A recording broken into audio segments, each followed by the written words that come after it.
Good morning, gentlemen. This is Alan Jimenez, real estate broker here for a U.S. Prime Lending. Today I have some interesting, very exciting news for investors to take a look at. It is Amazon.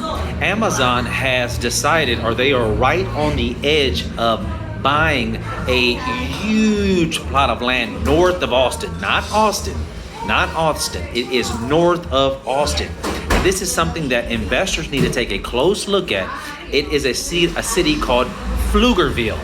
Now, they are on the edge of signing a $200 million renovation in an area where it's just nothing's happening.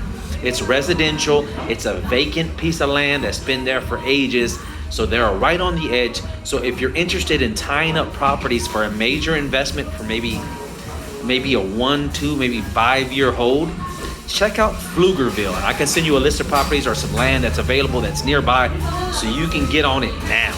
That's the news for today. Alan Jimenez, U.S. Prime Lending. Talk to you guys soon. God bless.